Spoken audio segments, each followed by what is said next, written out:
Okay, great.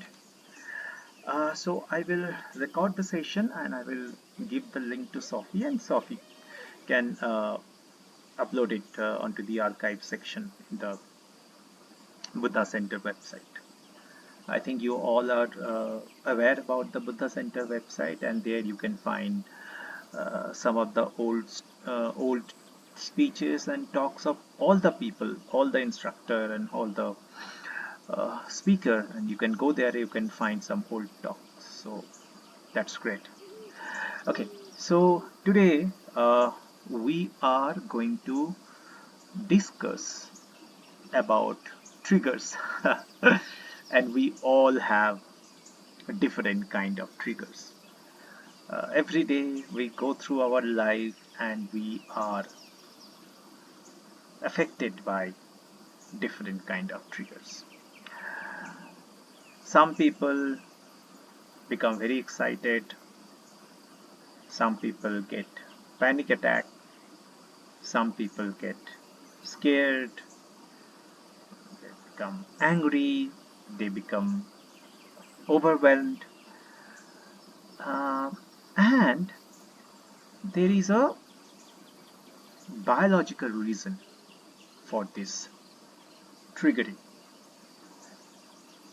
Today we will try to understand what actually happens when we get triggered. And triggers are different for different people. Something which triggers me may not trigger you, and vice versa. Something which might trigger you may not trigger me. That depends our upbringing, that depends about our past experience, if we had any traumatic incidents, if we had any bitter experience. So I can start with a Buddhist story which I keeps on narrating whenever I give any speech of mindfulness or any Buddhist teachings or anything related to mental health or emotional health or brain health. The very profound story, the two arrows, or sometimes it is called the parable of two arrows, the story of two arrows. So, what is the story?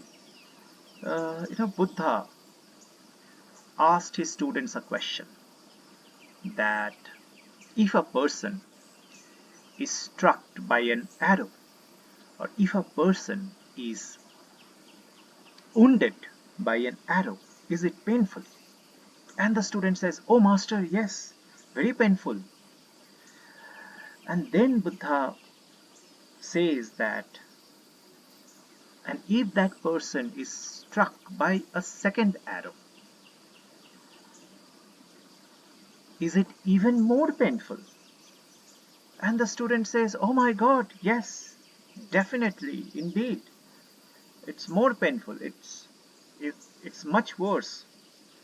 And the Buddha smiled and said that in life we cannot always avoid the first arrow.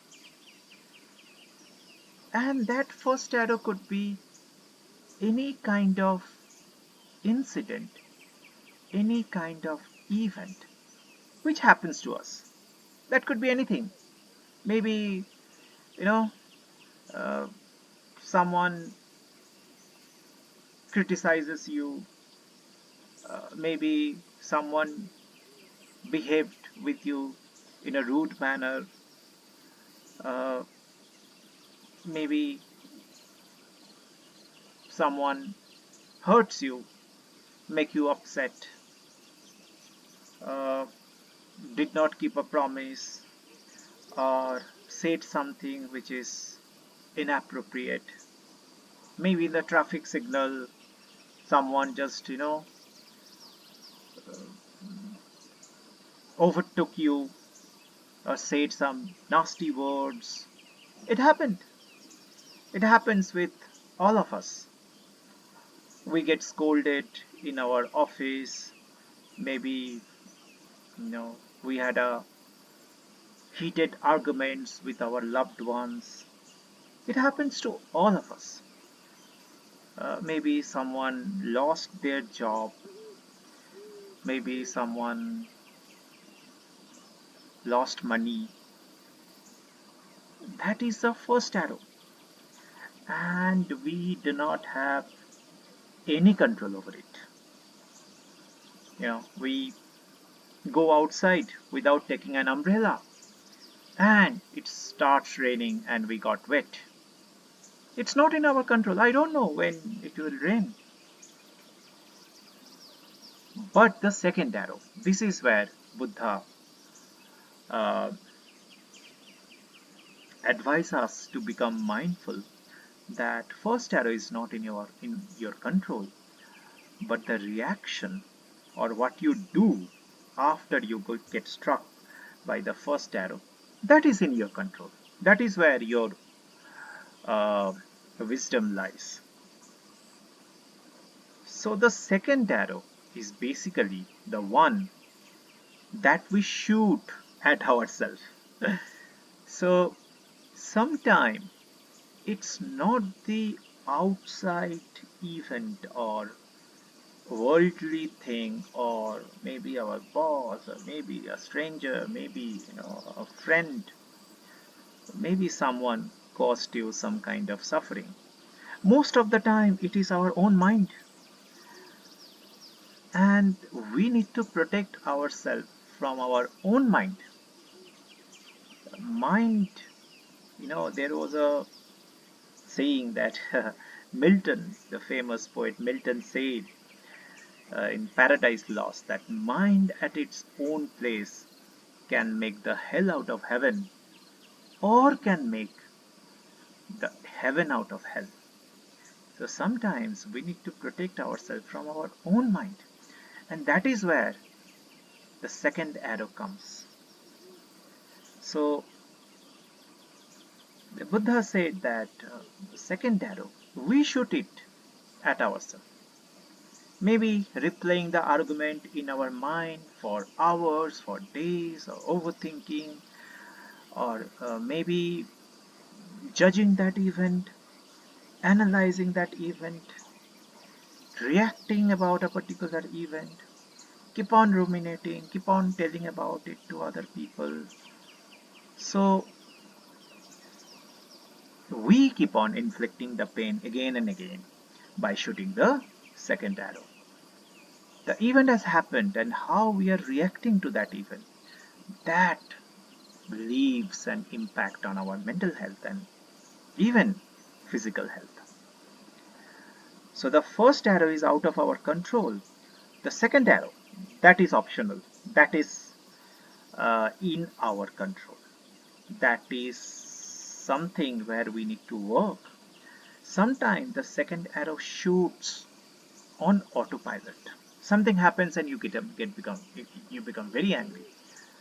You just come to your home and you found the dishes are piling, and you get angry on your partner. You don't value me enough. You kept those dishes for me, and I will work the whole day, and I will again come back and I will wash those dishes. What kind of person you are, you know? Or maybe you got angry with someone and you released your anger. That is basically the second arrow. So, like I gave you the example which you can relate with, that you just came back to home at 7:30 in the evening. You had a long day and you finally get home and see the dirty dishes in the sink, and you feel very bad. Now, at that particular moment, what is happening, that we are going to discuss, because until and unless we do not know the reason that why got triggered, we won't be able to manage it in a more uh, productive manner, in a more calm manner, in a more wise manner. So think of our brain, uh, or you can consider that the brain is a house or an apartment or a building where two-person lives. One is a security guard which is at the front door of the building, and there is a manager inside the building who manages everything. So the security guard is amygdala. The purpose of the security guard to protect your house from theft, from robbery, from any kind of attack. And amygdala reacts in a millisecond, not even a second, in a millisecond. What is the job of amygdala, as I said? Just keep you safe from any kind of danger, any kind of harmful events. But amygdala cannot tell the difference between a real danger, something which is really dangerous, maybe a tiger has come in front of your door, or maybe there is a fire, or the dirty dishes that you can find on the sink. Amygdala cannot tell the difference. Uh, Amygdala is work for our survival. Now, there is a wise manager who follow the teaching of Buddha, and he is staying inside the apartment. He, follow dharma, and he practice mindfulness every day. And he is our prefrontal cortex.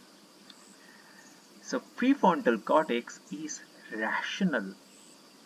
Amygdala is triggered by emotion, but prefrontal cortex is rational. What is the job of prefrontal cortex? The job is to think and making good decision. It takes time because prefrontal cortex works slowly, not like a instant manner or in an impulsive manner like amygdala. So prefrontal cortex thinks slowly, deduce things, and make a very informed, wise decision, which is good for you. Which is good for you. But when you get triggered, then the prefrontal cortex goes silent. The prefrontal cortex goes offline. The prefrontal cortex just take a backseat, and amygdala controls you. Amygdala dominates you. Emotion dominates you. So amygdala is emotional. So what is happening when you get triggered? Like for example, the same example that you came back to your house after a long day, a busy day, a tiring day, and you saw the pile of dishes or dirty dishes.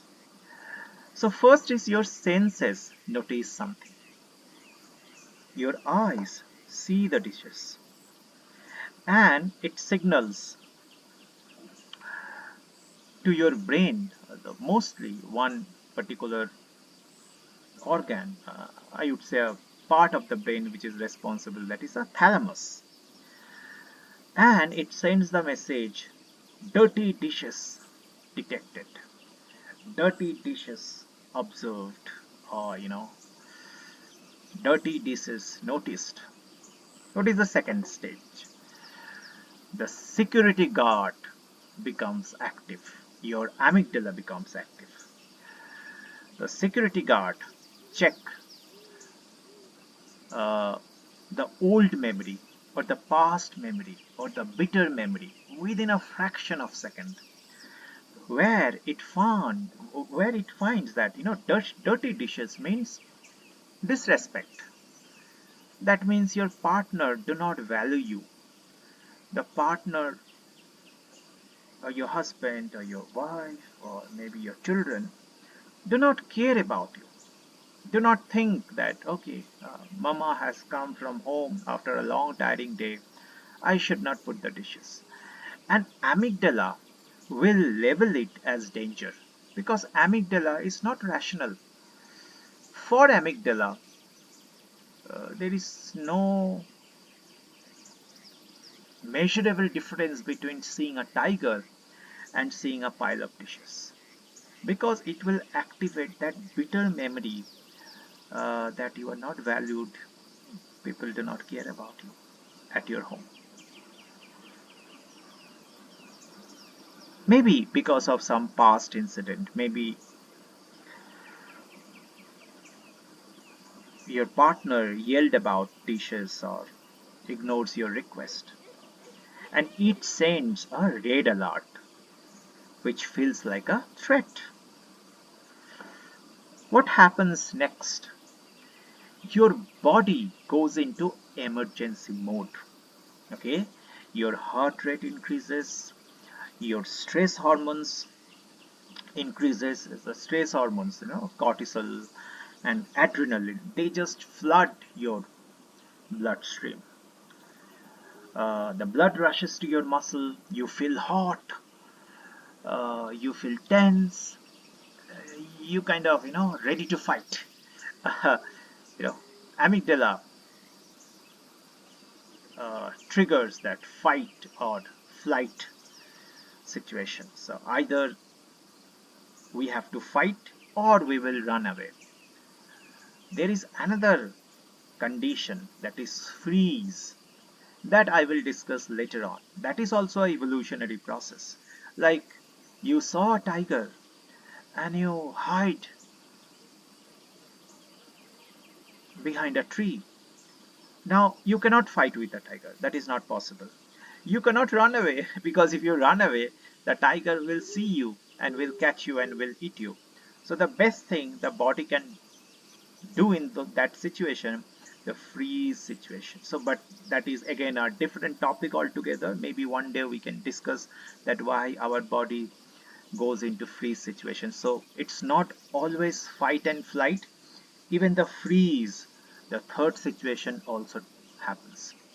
It is an evolutionary process. So what happened, your body goes into emergency mode and the manager just sleep. I mean, the manager take backseat.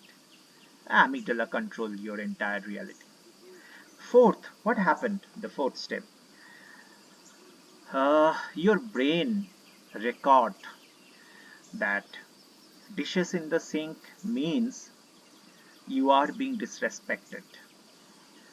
Because of that, you get angry, and because of that, you are shouting, maybe at your children, maybe at your partner.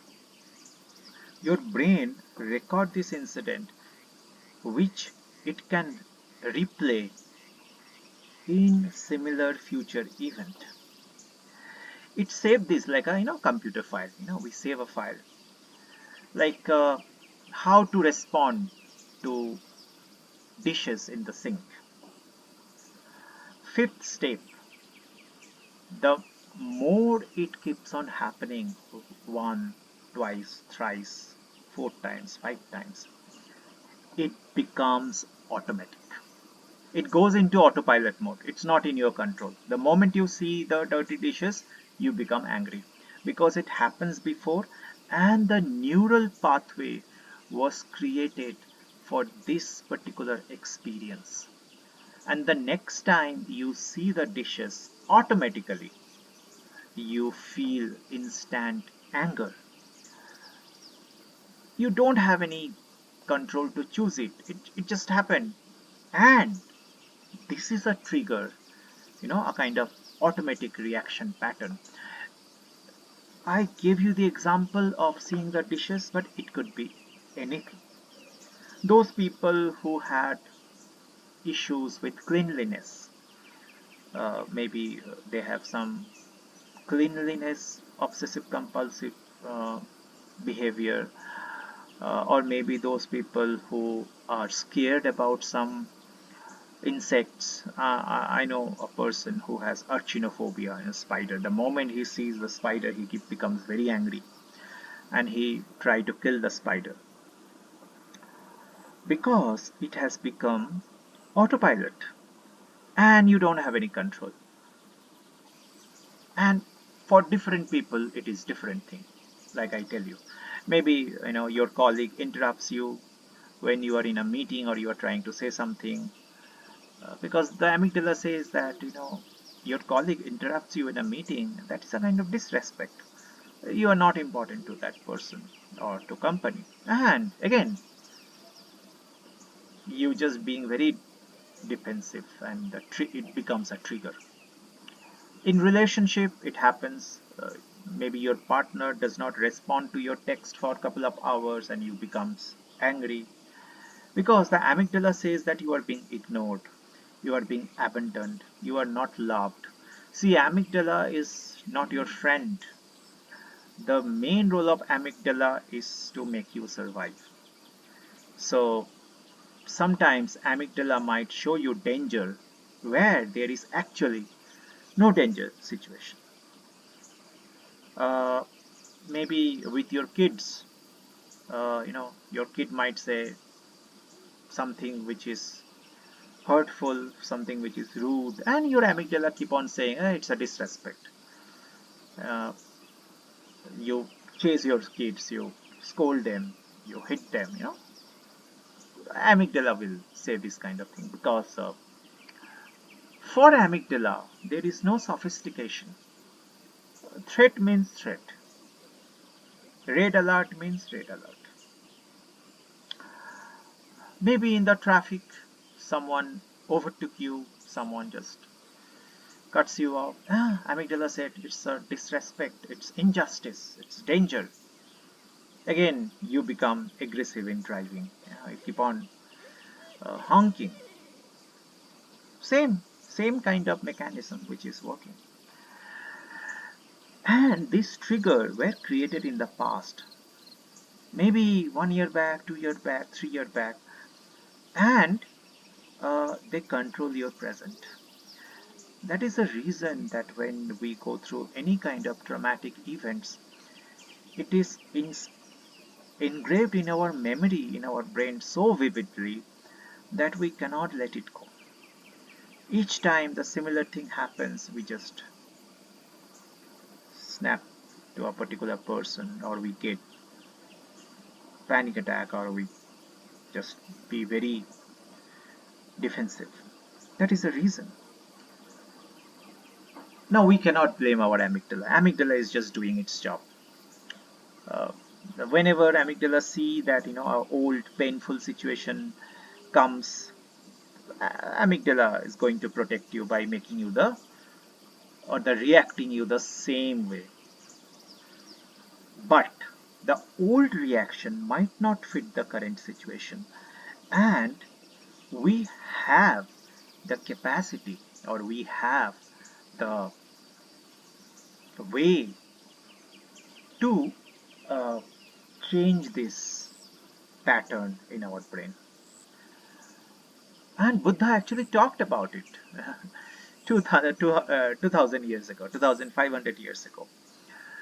Uh, in Buddhism, if you have read some Buddhist book, there is a there is a term called dependent originations, finding the source or finding the cause. It's basically, in a very layman term, it means how one thing leads to another, like a kind of domino effects, like a kind of domino falling. Uh, so if you see something, if you sense something which is not pleasant, or maybe pleasant or unpleasant or neutral,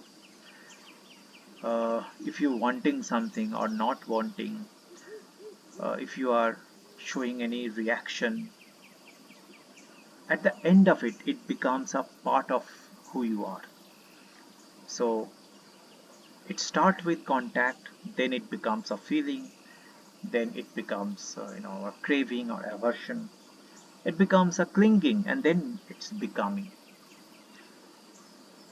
And in Buddhism, there is one word called Shankara, and it's pronounced as Sankhara. What it means? Sankhara, it means conditioned pattern that we have built up over time. Like the same situation, we kept on seeing the dirty dishes and we kept on shouting at our partner or children or someone. That is basically Shankara. Uh, in Sanskrit, there is another word called Sanskar. So Sanskar basically means impression. What is impression? That each time something happening to us and we are reacting, it is leaving an impression on our mind. And in future, when the same thing happens and we react in the same manner, then that samskars get double, triple, four times, five times. It becomes thicker and thicker and thicker, and then it converts into our habit. It converts into our autopilot, our automatic trigger. But this samskar in Sanskrit or in Pali, sankharas are not permanent. We can recreate this pattern if we react in a different manner. Yeah, you can say, Saren, you can consider it not like a scar tissues, you can consider it as a neural pathway. Yeah, it's a different pattern or coding inside your brain which fires a particular set of neurons which makes you angry and you shout. So you can consider as a specific pattern which has been programmed by yourself inside your brain, and when you see the same situation, that pattern gets activated. And what is the outcome of the pattern? Maybe you become angry and you shout at someone. I'm just giving example. You don't, please don't mind and feel bad that you will get angry and you will shout. Just an example. Sophie said if you drive on a dirt road over and over, the track gets deeper. Exactly, exactly. The track gets deeper and deeper if you uh, and then it becomes difficult to recreate that track because it is so deep, it is so engraved by that particular pattern. So same thing happens in our brain. uh, it becomes a kind of chain. It becomes a kind of chain which is a kind of neural pathway. Now how to break that chain, how to break that shackle and become free, is to react in a different manner. The moment you react in the same manner, you are just creating, like Saren said, the scar. You are creating the scar deeper. Like Sophie said, the road, muddy road, the tracks, you are making it deeper. But the moment you react in a different way, it signals the brain differently. And the old pattern, the old neural pathway start changing. Not in a single day, it will take some time, but over time, you will recreate a different pattern. Uh,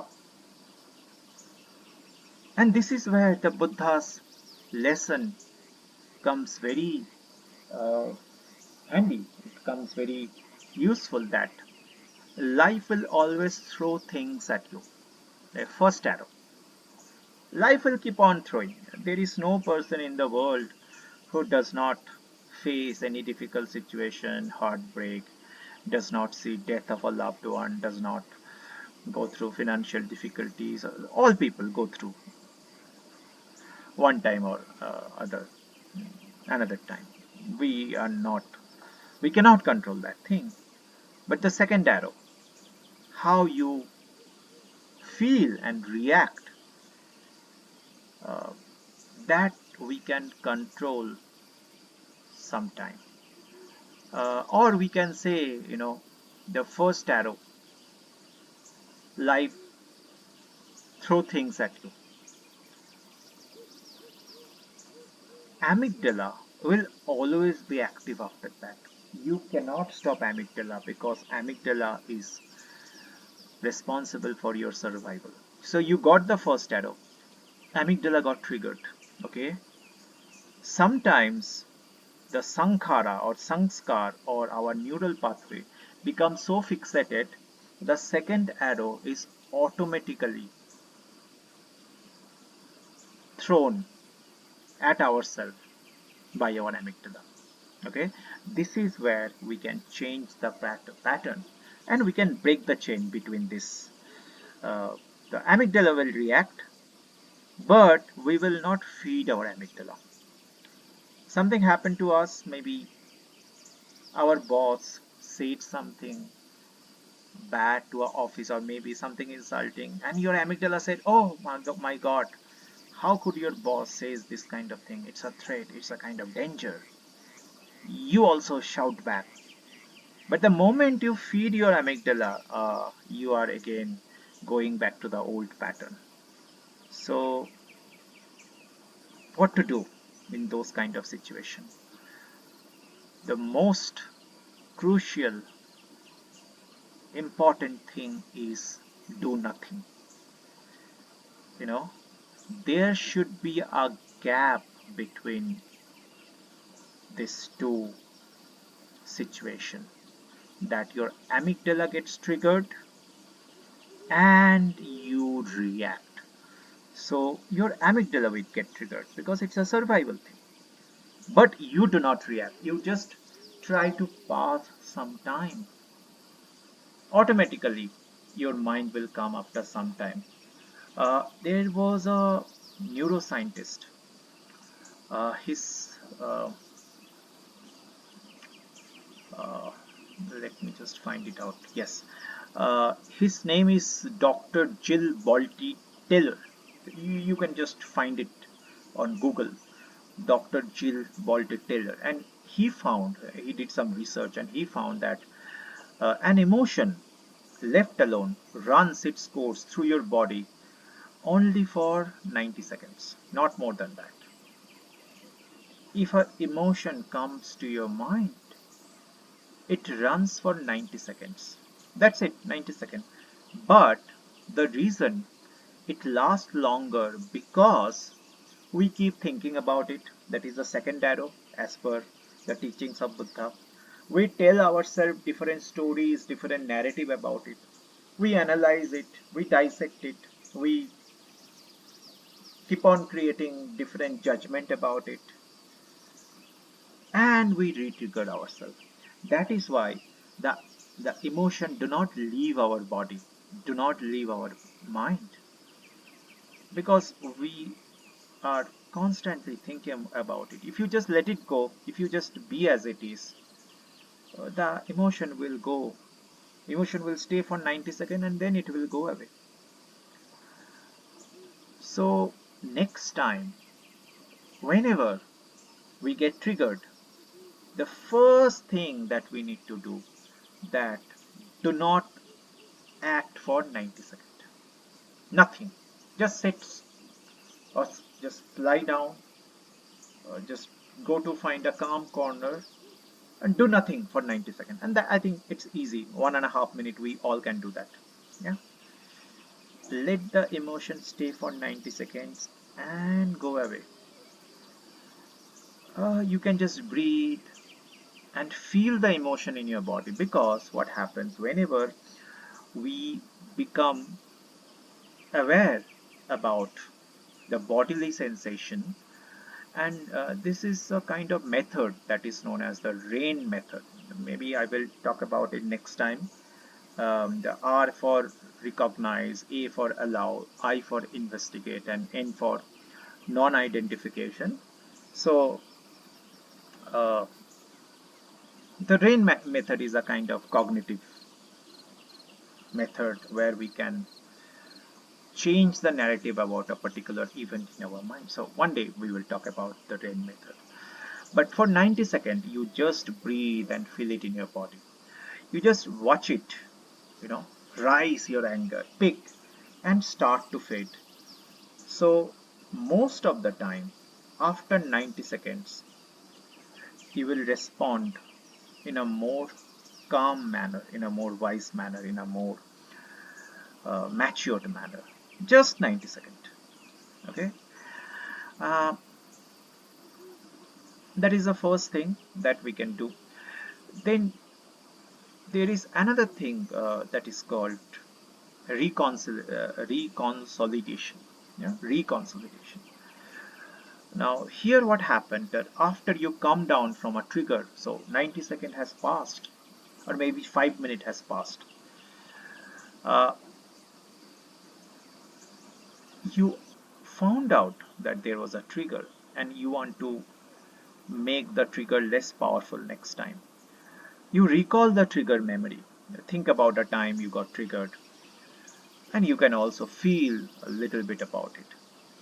Now, you do something that contradicts the old belief, or you practice some gratitude. You write yourself a compassionate letter, or talk to someone. Then what will do? Your brain resaves the memory. The old memory becomes mixed with the new experience, and the trigger becomes weaker. Uh, there are many people do many kind of reconsolidation technique. You can check it on Google. But basically, reconsolidation means you are thinking about trigger after it happened. You are doing something different that contradicts the old belief, and now the brain will get confused. Brain will uh, save both the bitter memory and also the good memory that you had a talk with someone and he said, okay, don't worry, it will be all right. Or maybe you practice gratitude. The brain will be confused. So the most important thing is to pause when we are triggered and wait till the time the manager, the prefrontal cortex, open his door and come outside and talk to the security guard. Okay, you have done your best. Now you please go have some rest. I will deal with the situation. So, because prefrontal cortex is slow, it will take some time. You just need to take a pause for a few minutes. 90 seconds is the bare minimum. For some people, it could be 5 minutes, it could be 10 minutes, it could be 1 hour. But remember, in that 1 hour, please do not feed the thought. Do not analyze the thought. Do not overthink it. Do not replay in your mind. Do not judge. Just let it go. If you can do that, then your brain will create or change that neural pathway.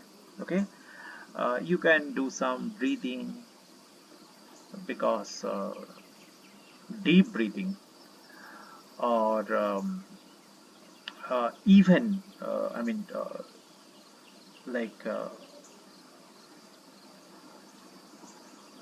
I think there was a particular term which I cannot remember right now, that when you are breathing in a even interval, so you are breathing in for 2 seconds and breathing out for 2 seconds, again you are breathing in for 2 seconds, again you are breathing out for 2 seconds.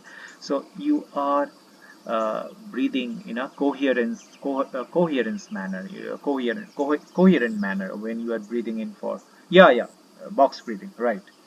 So when you are breathing in a same interval, 2 seconds inhaling, 2 seconds exhaling, or 3 seconds inhaling, 3 seconds exhaling, it makes your brain um, calm, and the prefrontal cortex comes into play.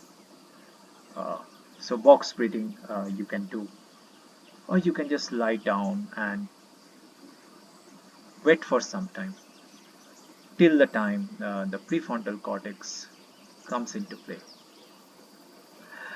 Uh,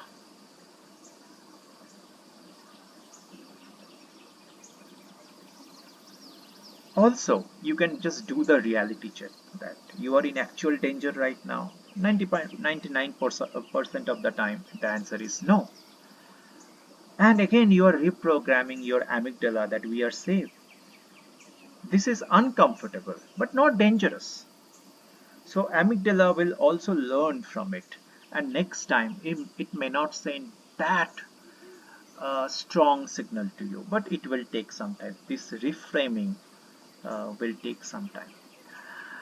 So many things to discuss about this particular thing, and this is one of my favorite topic because we all get triggered, and this is where our wisdom lies. This is where our practice lies, that how we can become calm and in control when the trigger happens. So, but I don't want to prolong. Already I have taken 15 minutes extra. So maybe I will again continue this particular topic another day. But thank you so much for being so patient with me. It took almost 45 minutes.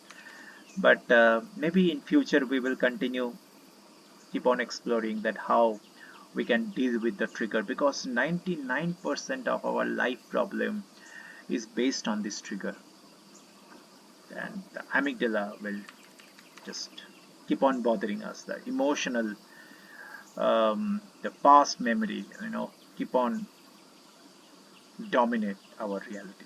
So yeah, maybe another day. I don't want to make you bored. Just keep on. I mean, keep on make you stay here for a long time. Yeah.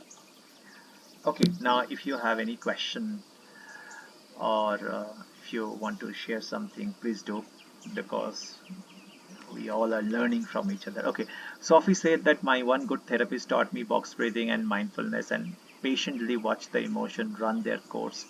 Slowly, I learned to not. Yeah, exactly. That is what we were discussing today, Sophie, that you just become the watcher or the observer, and you look at the drama of everyday life unfolding without reacting, you know, and over a time we will become more wiser and more emotionally mature, not to get, I mean, we will get triggered, but we will not react. uh, Amidara is like ego frantic version of us. uh, I'm not exactly sure about the word called Amidara. Otao, I will check it. So oh, it's not amygdala, amygdala. Yeah, yeah, right, right. No, no, no. Amygdala is not an ego. It's a almond-shaped organ inside our brain, which is a kind of emotional center of our brain, which is there for our survival. And amygdala has not evolved so much. Prefrontal cortex is a very rational person, you can say, but amygdala, it's very emotional. And amygdala is there for our survival. So whenever you get, uh, so whenever you face any kind of dangerous situation, so maybe uh, you saw a wild animal, or you saw a storm, the amygdala sends you a signal that you have to run away. Yes, yes. Fight, flight, or freeze. This come from amygdala. I mean, amygdala mostly signals it to the different parts of the brain, and those part of the brain control our entire body. Freeze part is a very interesting part, uh, which I will discuss another day, that why sometimes we get freeze, we just become paralyzed. That is also a kind of evolutionary process. No, no, that's fine. Even sometimes I also, misspell or mispronounce amygdala. Don't worry, don't worry. There is a learning curve, and after some time, if you keep on reading, it will all make sense. We just need to be patient. Yeah. Okay. Yeah. Amygdala and prefrontal cortex. These are two uh, part of our brain, a very important part, along with some other part as well. Okay. So thank you so much. It's almost 50 minutes. I'm very sorry to keep uh, just keep on speaking, keep on blabbering for 50 minutes, but I'm very glad that we could meet today. And thank you so much for joining. Uh, Next Saturday, I might not come because I'm going back to my hometown. It's in a different city in India called Calcutta. So probably next Saturday I'll not be able to take, but I will update Sophie. I will inform her. So maybe next to next Saturday again we shall meet and we will discuss. Okay, till the time, you all have a great week, and next time we will meet and we will discuss. Okay, bye for now. Namaste. Have a great time. Bye.